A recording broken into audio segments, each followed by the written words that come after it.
shillings and 10 pence. This is the smallest claim that was awarded to any British resident slave owner in all of these ledgers. The task that confronted the Slavery Compensation Commission, the men who met in this building, was to find a way that was fair and transparent and efficient of distributing that £20 million, that £17 billion in today's money. The evidence of how they went about doing that can be seen in this document. This is a copy of the London Gazette, which is the official journal of the British government. This edition is from 1834. To somebody opening this was modern, it was shockingly modern. And the most modern aspect of this process is the fact that a claim is submitted through a form. Now, it's almost impossible to go a week of your life in the 21st century without having to fill in some sort of form. But this was a very new and radical idea in the 1830s, because what a form does is it standardizes. Everybody, no matter who they are, fills in the details, puts numbers in columns, and these rules apply equally to everybody.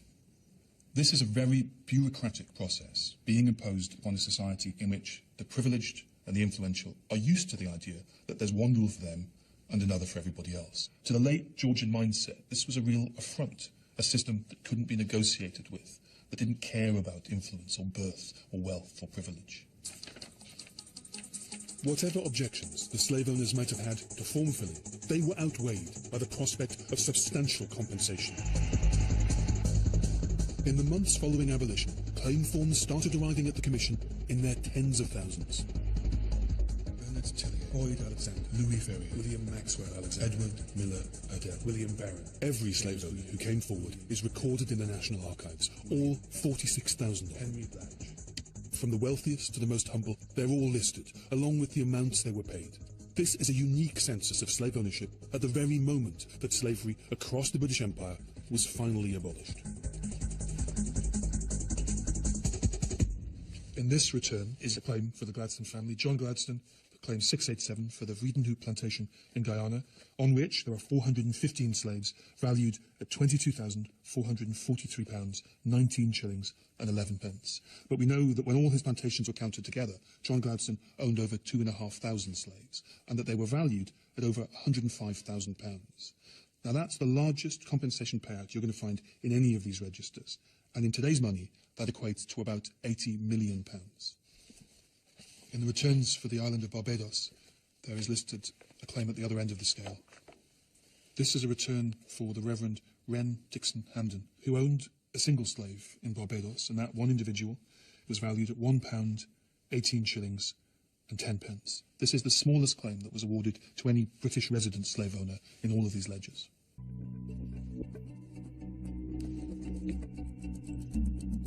The team at University College London have been uncovering just how widespread slave ownership was. We were surprised by how many, quote, ordinary Britons owned enslaved people. It's not just London, it's not just Bristol, it's Scotland, it's Northumberland, it's everywhere that there are slave owners, and we were astonished at the numbers of women slave owners that there were. Mary Kingston, Margaret Power, Elizabeth Basanta. The historians have been finding other, more unexpected slave owners hiding within the records.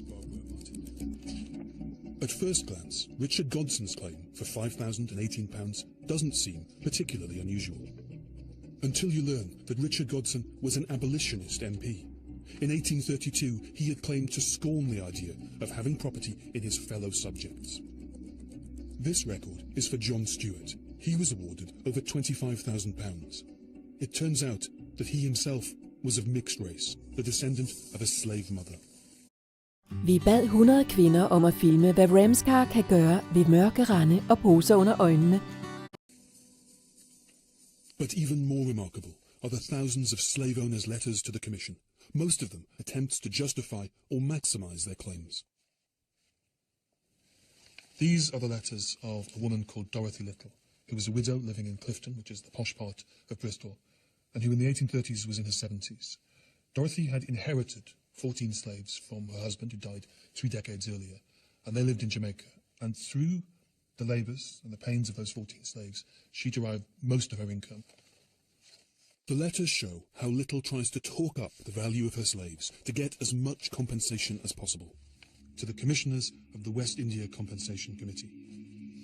Gentlemen, I have no relation or friend now in the island whom I can flatter myself will feel any great interest in my welfare. I am anxious to ascertain if there is any prospect of my getting a full and fair compensation for my unattached field labourers. I am fearful that they will be put down as inferior labourers, because out of the whole of their number, 14, 10 are female. But from that very circumstance, they have been more valuable to me than if they had been strong men, for they have more than doubled their original number, and of course, doubled my income. So she started out with 7 slaves, reproduced, and she now has 14. So she disagrees with the valuation principle that strong field labourers, men, are valued more than women.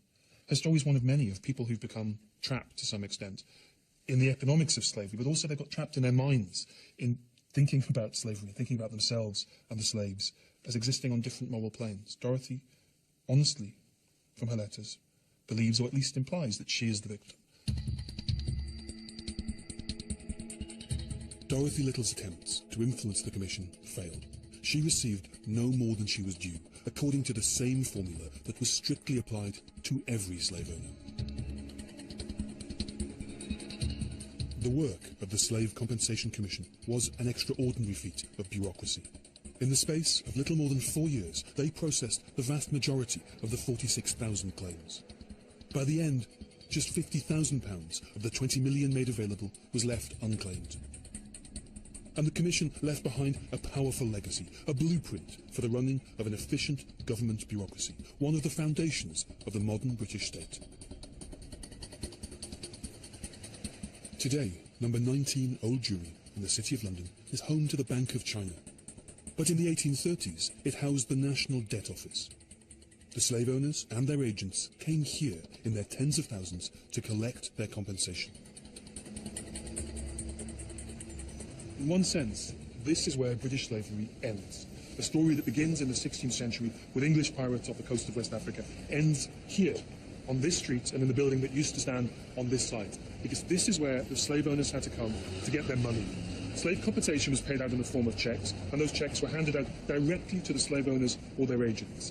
And there is this period between the autumn of 1835 and the spring of 1836 when this street was packed, was lined with queues of slave owners and agents waiting to get inside and get their hands on their checks.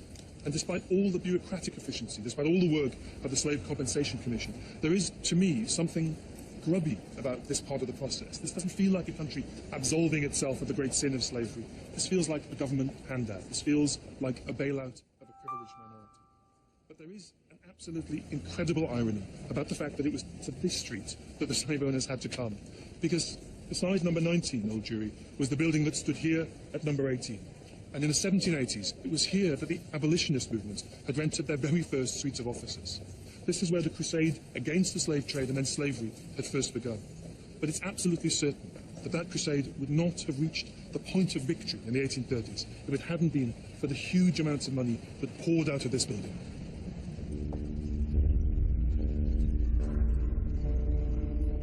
The compensation records tell us precisely how much money was paid out to Britain's slave owners. What they don't tell us is what happened next. But the historians from UCL have picked up the paper trail. They've cross-referenced the names on the compensation records with financial archives and the lists of national institutions to reveal how the profits from slavery helped shape the nation we live in today.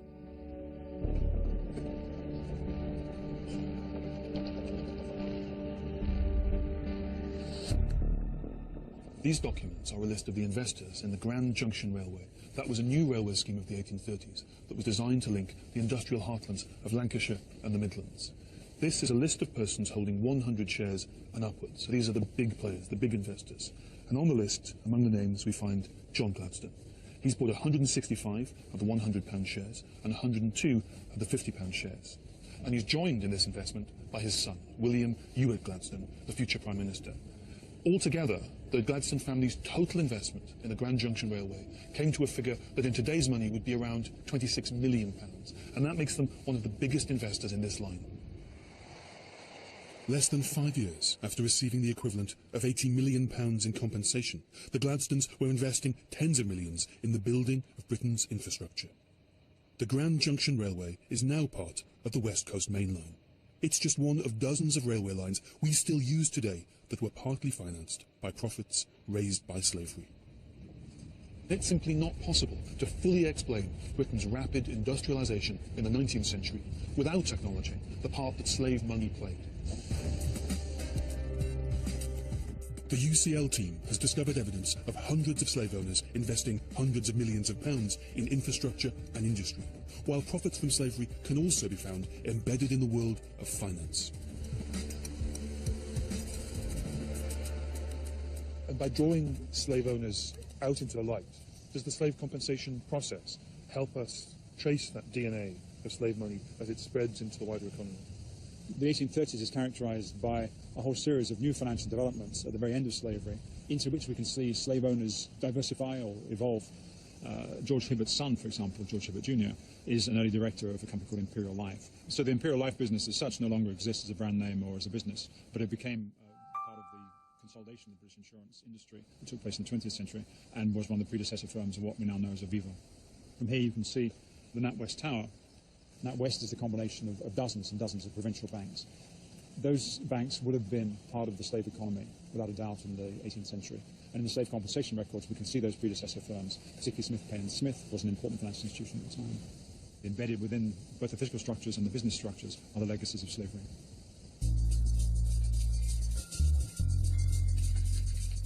The slave compensation records also show how slave-generated wealth built many of the great estates that shape our countryside. And the UCL team have discovered that many of the members, fellows and trustees of Britain's national institutions can be traced back to the compensation records. The Royal Society, the National Gallery and the British Museum are among the many organisations with links to the slave owners. George Hibbert himself was co-founder of the Royal National Lifeboat Institution. I'm going to meet one of his descendants at another of the Hibbert legacies, the West India Dock in East London. Tag på outlet shopping i Danmarks eneste rigtige outletby og oplev det store udvalg af internationale outletbutikker som for eksempel Nike, Boss, Levi's, Lacoste, Adidas, Puma.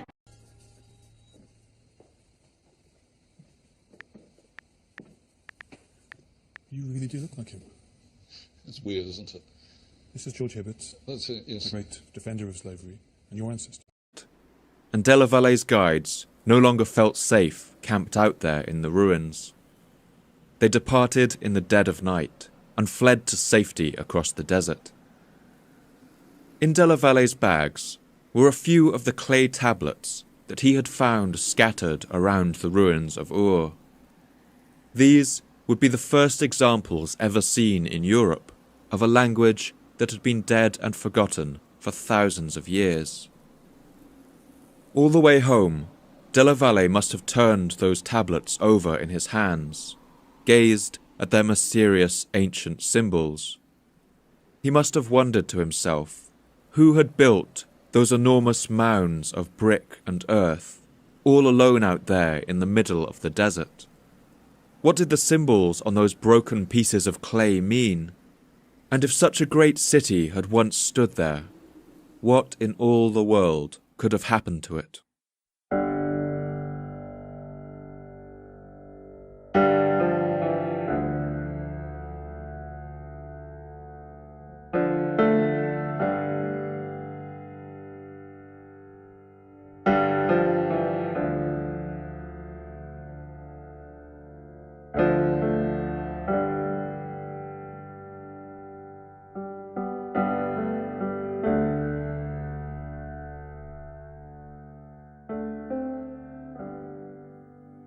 My name's Paul Cooper, and you're listening to the Fall of Civilizations podcast. Each episode, I look at a civilization of the past that rose to glory and then collapsed into the ashes of history. I want to ask, what did they have in common? What led to their fall? And what did it feel like to be a person alive at the time who witnessed the end of their world? In this episode, I want to go back to the very beginning and look at a society that is one of the candidates for the first ever technological human civilization. These are the people of Sumer, who we call the Sumerians. I want to show how, over the course of millennia, the Sumerians would build a society that would form the blueprint for all that followed after. I want to show how they rose to invent writing, mathematics, and the wheel, and built the largest cities that humanity had ever seen. And I want to explore what happened to cause their final and devastating collapse.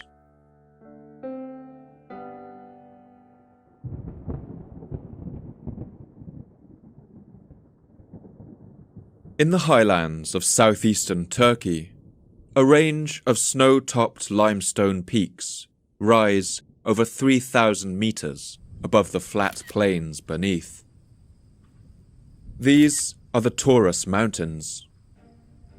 The mountains of Turkey rise so sharply that rain clouds find it difficult to pass over them. Instead, these clouds pool in their hollows and valleys and give these hills an exceptionally high rate of annual rainfall. In spring and summer, the warm air means that the clouds are even denser.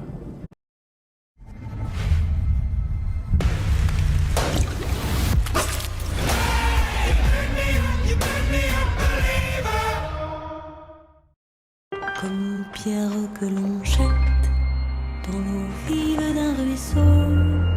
Faces of the lions seem to cry out with human sorrow, and it can be tempting as a modern observer to see in that sorrow a distillation of the mood that must have been enveloping the empire in its final years, as things began to crumble around it. These would be the last great pieces of art to ever be created in the empire of Assyria, in the final years of its last great king.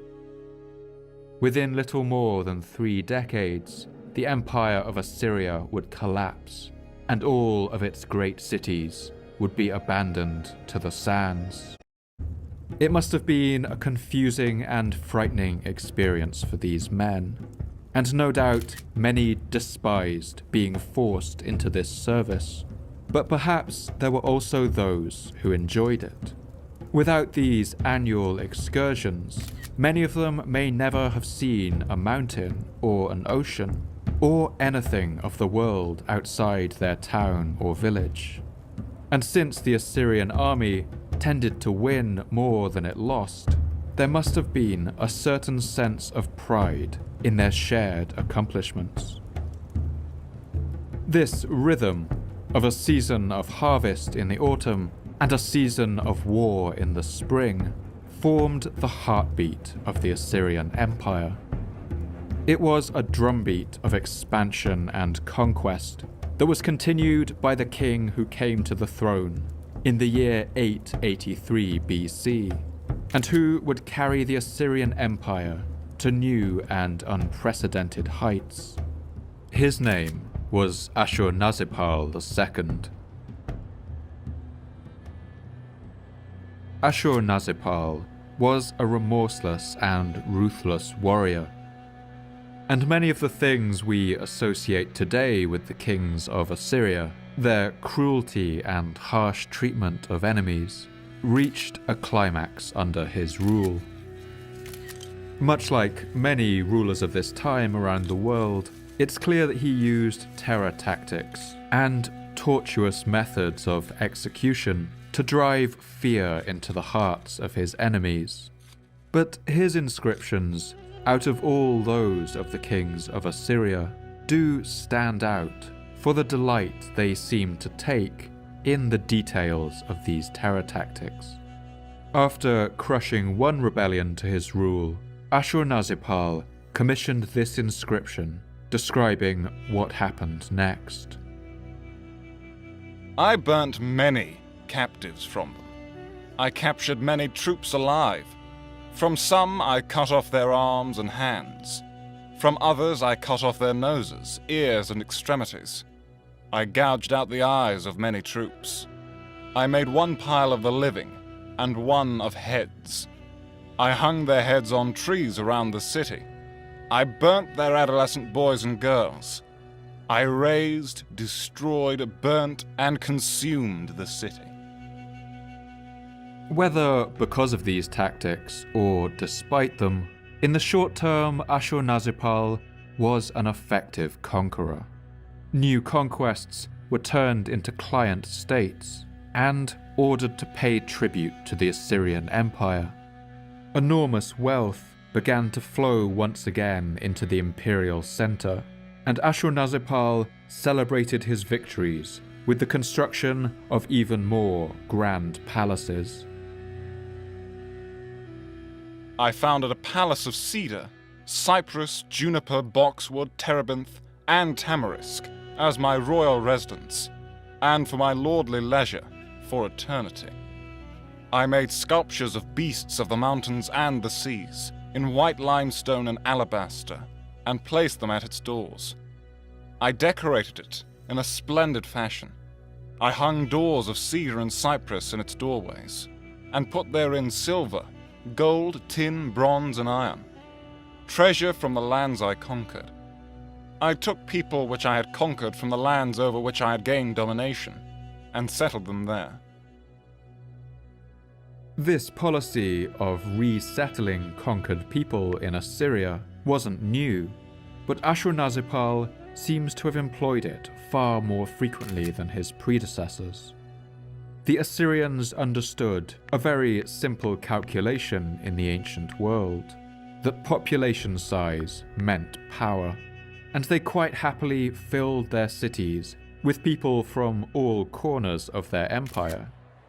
They created what must have been some of the most cosmopolitan urban environments before the modern age, and we can only imagine what it must have been like for these conquered peoples to be uprooted from their villages and deposited unceremoniously in the vast metropolitan cities of the Assyrian heartland, larger than any town they had ever seen, and where hundreds of languages would have been heard on the streets.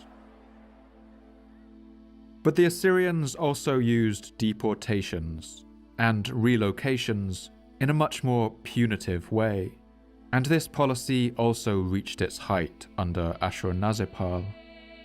Deportation may sound like something of a light punishment when compared to the fates of some of those who stood in the way of the kings of Assyria, but it was a brutally effective tactic for crushing resistance to the empire. Human beings during this time, and throughout history, are so connected to our landscape that this kind of uprooting had a devastating psychological impact on the peoples it was done to. This technique of mass deportations was so effective that it has been employed by modern dictators. Joseph Stalin famously deported at least 6 million people in the 20th century from more than 20 ethnic minority groups considered to be troublemakers.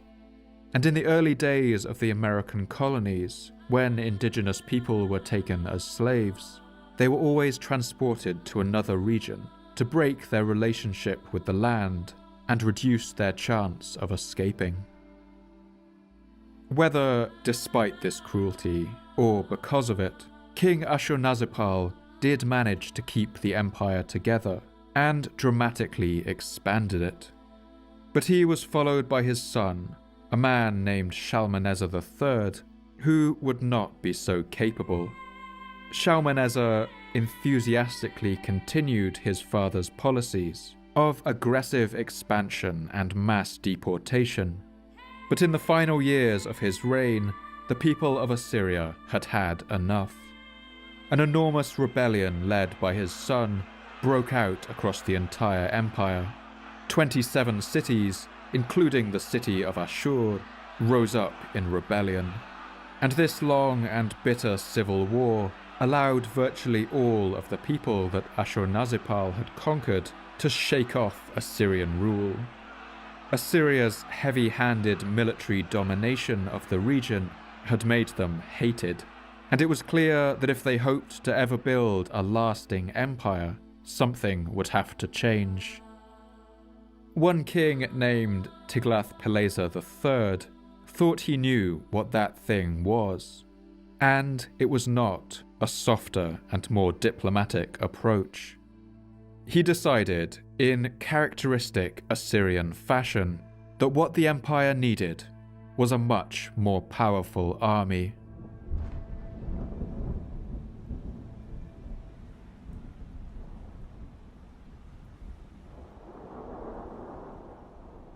Up until the middle of the 8th century BC, the Assyrian army was much the same as any other force in the region, only a good deal larger, and the numbers really are staggering for the time. Shalmaneser III, the son of Ashurnazirpal, once boasted a force of 120,000 men at a time when the world population has been estimated at only 50 million.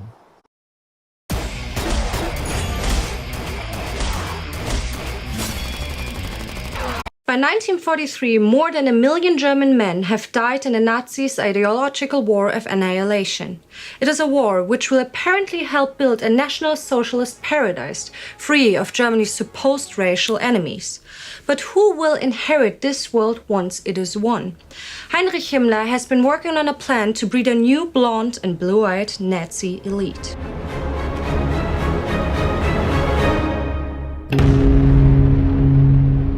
This is On Your Home Front, a series of World War II in real time. I'm Anna Deinhardt. In the world of Nazi leaders, securing a future generation of racially pure children has been at the center of government policies since they seized power. On July 14th, 1933, a law is passed that legalizes forced sterilization for those with genetic illnesses. Beginning 1935, Germans can only marry with a certificate. Vi starter i Somalia i december 1992, hvor en jeep med franske soldater, der deltager i FN-aktionen Operation Genskab Håb, den der jeep, de kører ind i Mogadishu, og i vognen sidder der en ung somalisk kvinde, som bliver sat af på en menneskefyldt gade. Og så er der en stor gruppe ophidsende og aggressive mænd, som flår tøjet af hende og råber skældsord. De beskylder hende nemlig for at have tilbragt en nat sammen med de franske soldater. Og kvinden forsøger at forsvare sig med en stor kniv, men bliver selv dræbt. Den næste scene, det er Bosnien, august 1992 også, hvor 105 muslimske kvinder bliver holdt fanget sammen med deres børn i en gymnastiksal i byen Kalinovic.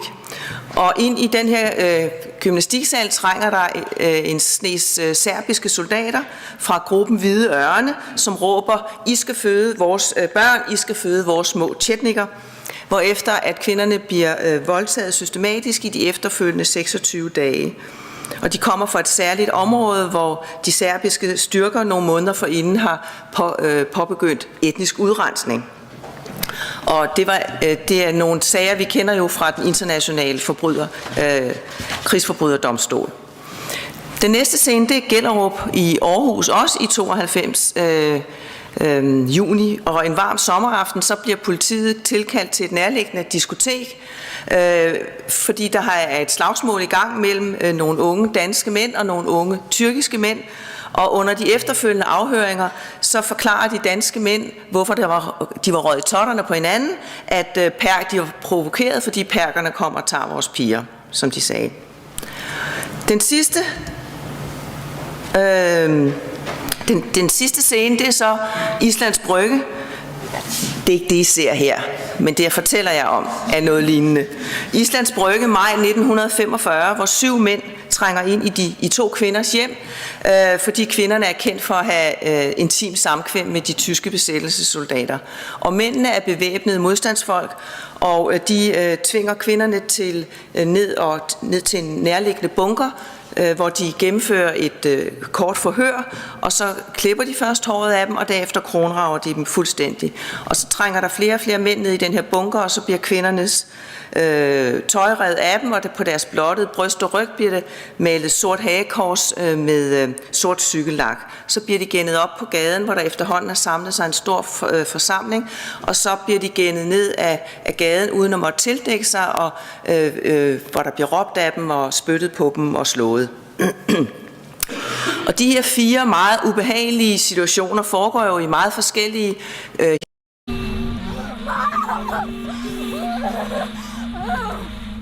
This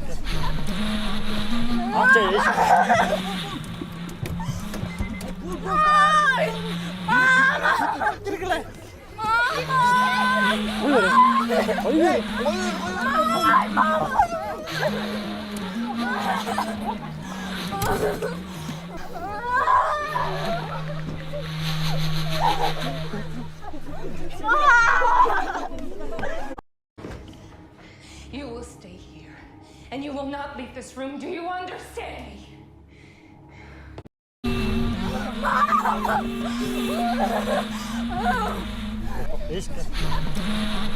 Forskellige historiske kontekster også.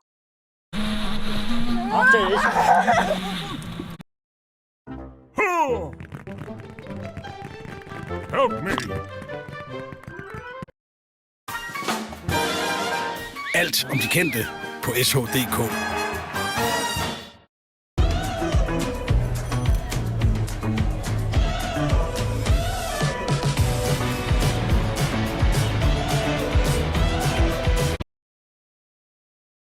And your ancestor? Yes. The resemblance is remarkable. It's gone down the generations. A lot of people, when they began a journey into their own genealogy, into their family history, and they discovered that that journey was taking them to someone like George Hibbert, who was a slave owner, might have felt that they didn't want to know anymore. That wasn't your reaction? No. Perhaps even loved her, but that could not change her station in life. I think that he had affections and feelings for Sally. I think he was probably very possessive about her as well. But in the meantime, it was okay for him to keep her family and her in a situation where they lived as house servants would live. In the private time, when no one's around and it's just the two of them, of course, now you have man and woman. And how she felt about him? Who knows? Being owned is not exactly a desirable state of affairs. Means she was complicit in their relationship. After all, starting a life on her own in a foreign country as a teenage girl would not have been easy, especially coming from a slave background with no resources. Additionally, she was pregnant. The power dynamic of slave master she had grown up under may have influenced the way she saw her relationship with Jefferson, as she was, by all accounts, given special treatment compared to the other slaves on the plantation. The 25-year difference between them also played a role. This channel is part of the History Hit Network. Amun is leaning forward, rubbing oils from a bowl onto her brother husband. We know that the couple tried to conceive an heir at least twice, yet these children suffered the same fate as her first child. 2 mummified children from Tut and Ankhesenamun were found in Tut's tomb. Tutankhamun died around the age of 19 after a 9-year reign. The thought behind them being twins is that they are both shown at what looks to be the same age on a palace fresco. Both princesses are shown bold, with their defined eyeliner, as well as being adorned in fine blue lapis and gold jewelry. Nefernuatin Tashirit. Kontekster, også geografiske kontekster, tidsmæssige kontekster, men der er jo alligevel noget, der binder dem sammen. If his inscriptions are to be believed, then at that time, around 0.25%, or 1 in every 400 of the world's entire population, was at that time serving in the Assyrian army. But it was still a force made up of virtually untrained peasants. The only professional soldiers were bodyguards that protected the king and other nobles, but these were mostly deployed in the cities and palaces, and rarely saw battle. The vast bulk of the Assyrian army was made up of farmers, who, as we've seen, were plucked from their lands whenever the need arose, following the heartbeat of the seasons. Although the empire could summon a vast horde of soldiers, it was an ineffective force. When the autumn came around and the barley grew golden in the fields, these armies of farmers had to march right back home and bring in the crops. Otherwise, the people of the empire would go hungry. Gathering this huge army from the fields was an immensely time-consuming and difficult task. Vil du have mest værdi for pengene, så vælg fibernet fra Hyper til kun 199 per måned. And I think to myself, what a wonderful world. La vie est belle, the eau de parfum, and the new iris absolu, Lancôme. Beautiful apartments in the harem where they could live for years, just waiting, never knowing from one day to the next what was going to happen to them, never knowing whether their brother might be deposed and they might be pulled out and made sultan themselves, never knowing whether the mutes might come in with a bowstring and finish them off.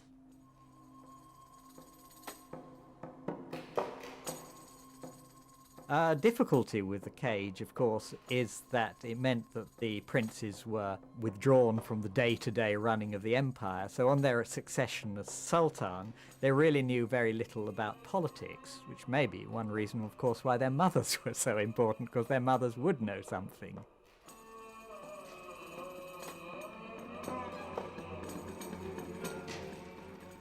Into the harem.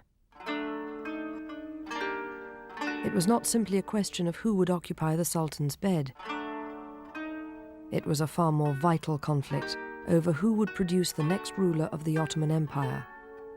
The new favourite, Hürrem, or the old favourite, Mahidevran.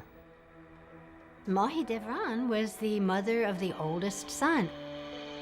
So that Hürrem coming in, obviously being the Sultan's new favourite, was a threat to her. According to Venetian report, Mahidevran picked a fight with Hürrem and called her soiled meat.